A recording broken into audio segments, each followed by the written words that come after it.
Olá, eu sou o pastor Emanuel, pastor da New Hope Brazilian Baptist Church, e nós estamos em nossa série de conversas sobre a cura da família. Nós estamos na nossa terceira conversa.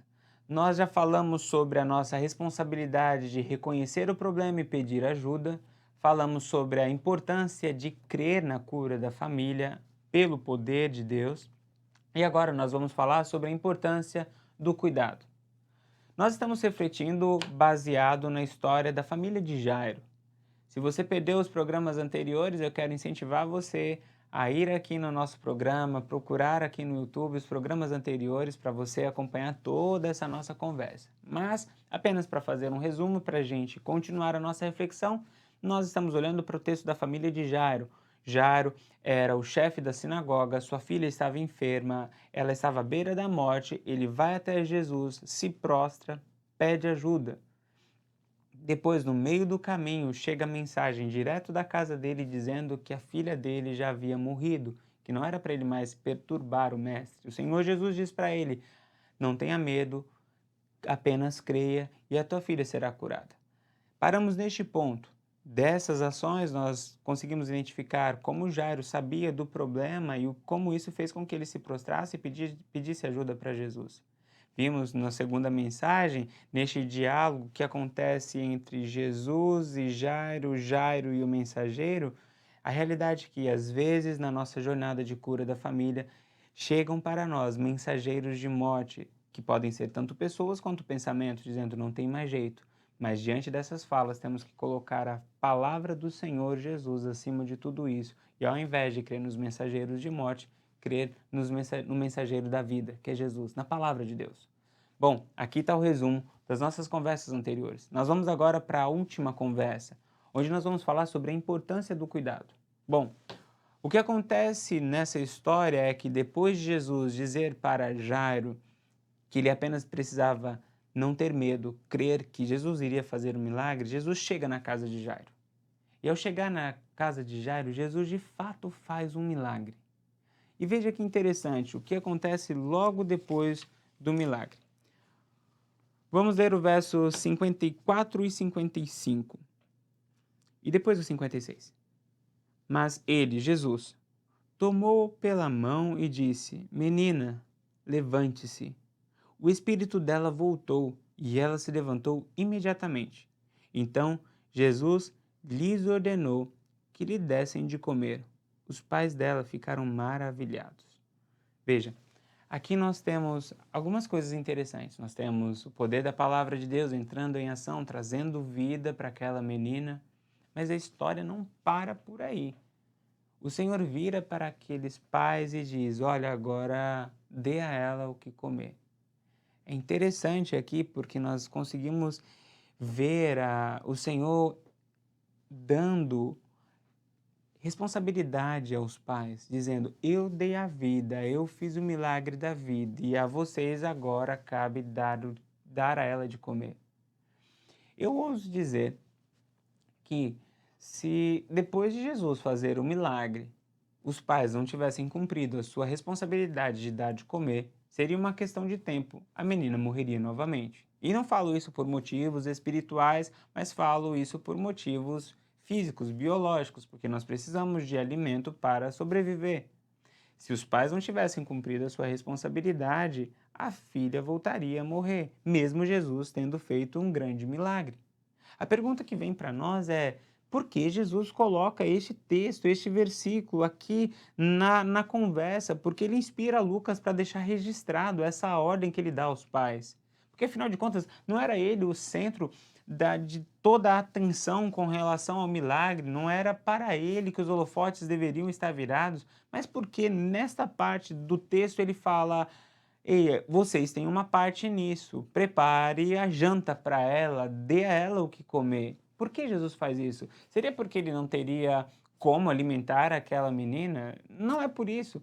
Ele alimentou uma multidão, mais de 5.000 pessoas, eram 5.000 homens, ainda tinha mulheres, tinham crianças. Alguns vão dizer que era cerca de 10, 20, alguns falam até de 30 mil pessoas, e alimentou 30 mil pessoas com 5 pães e 2 peixinhos. Ora, aquele que alimentou mais de 5 mil pessoas, ou até 30 mil pessoas com 5 pães e 2 peixinhos, não teria condições de alimentar uma menina? Sim, ele teria. Portanto, não foi porque ele não tinha condições de alimentar, e também não foi por ausência de poder, porque ele fez o mais difícil. O que é mais difícil, preparar uma janta ou devolver a vida? Com certeza é ressuscitar.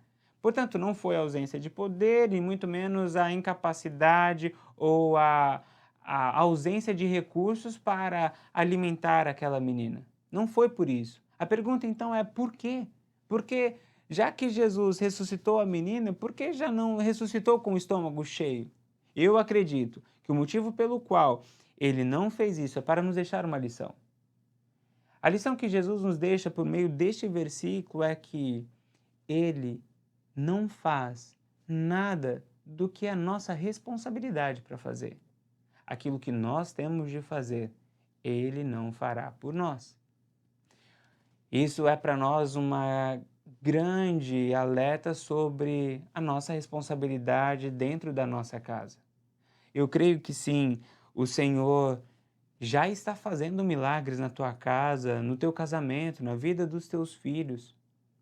Agora, o que nós temos de assumir é a nossa responsabilidade, fazer o que temos de fazer para que o problema não se agrave, para que a morte não seja restabelecida. Nós temos uma responsabilidade como maridos, como esposa, como filhos, como pais, como irmãos. E essa responsabilidade cabe a nós. Bom, se nós pudéssemos sintetizar qual é a nossa responsabilidade dentro do âmbito familiar, eu acredito que a melhor palavra que representa a nossa responsabilidade é a palavra cuidado. Alguns poderiam dizer, cuidado, pastor? Eu acredito que não, eu acho que a melhor palavra seria amor. Bom, eu concordo que amor é uma boa palavra, mas fato é que quando nós estamos falando de cuidado com a família, é importante que este amor transcenda o sentimento, os afetos e os pensamentos. Que o amor se encarne em atos, atos de cuidado. Eu creio que o cuidado é a materialização do amor dentro do âmbito da família, porque quem ama cuida. Portanto, eu acredito sim que a nossa responsabilidade dentro de nossa família é cuidar. Eu creio que o Senhor está fazendo milagres e fará muitos outros milagres no teu casamento, na vida dos seus filhos, no seu relacionamento com os seus filhos. Mas não se esqueça que você tem uma parte importante nisso. Coisas que só você pode fazer, que Deus não vai fazer por você e Ele não pode fazer por você. No seu relacionamento com seus filhos, é a sua responsabilidade sentar, conversar. É sua responsabilidade não apenas chamar atenção e advertir, isso é responsabilidade também, mas não apenas isso, é sua responsabilidade também criar memórias, ter momentos de alegria, de sorriso, ter momentos de sonhar, ter momentos para você conhecer o coração do teu filho, ter momentos para chorar junto, ter momentos para sorrir junto, ter momentos para sentar à mesa e compartilhar a palavra de Deus. Essa é uma responsabilidade que Deus deu a você, pai, que Deus deu a você, mãe. E por mais que você ganhe milhões de reais ou dólares, nada pode cobrir esta responsabilidade que é sua. A igreja não vai cumprir este papel, a escola não vai cumprir este papel e nem todas as outras atividades que muitas vezes você está pagando para que o seu filho esteja inserido. Você pode estar matando o seu filho pela ausência da sua responsabilidade, pela ausência do seu cuidado. Essa palavra é uma palavra de alerta para você. O Senhor já fez um milagre na vida do seu filho. Só do seu filho estar vivo, isso é um milagre, é o dom da vida. Mas você tem uma responsabilidade para que o seu filho continue vivo. Para que o seu filho encontre a vida espiritual que o Senhor quer derramar sobre a vida dele. Para que o seu filho continue desfrutando ou tenha uma realidade de um relacionamento vivo entre você e ele. Essa é a tua responsabilidade. Este é o seu dar de comer ao seu filho. Sobre o nosso relacionamento conjugal, o seu relacionamento com a sua esposa, com o seu esposo, cuide. Essa é a tua parte. Não vai adiantar você dedicar apenas horas e horas de oração se você não tiver uma vida que reflita amor por meio do cuidado ao seu cônjuge. De uma maneira didática, Eu costumo dizer que nós devemos cuidar do nosso cônjuge, no meu caso, eu tenho de cuidar da minha esposa, na cama, no sofá, na mesa e no altar. Você tem que cuidar da sua esposa, do seu esposo, na cama, no sofá, na mesa e no altar. O que significa isso? A cama representa a realidade de intimidade e prazer. O sofá representa a realidade da parceria, da amizade, do, do aconchego amigo. A mesa representa o sustento, o cuidado e o altar, a realidade espiritual. Quando nós falamos de cuidado, nós precisamos contemplar essas 4 áreas. Como cuidar da sua esposa, como cuidar do seu esposo, cama, sofá, mesa e altar. Cuide da intimidade de vocês, da vida de prazer de vocês. Cuide do sofá, das conversas de amigo, do tempo para sorrir, do tempo para viajar, do tempo para conversar, para caminhar junto. Cuide da mesa, do sustento, veja qual é a necessidade um do outro.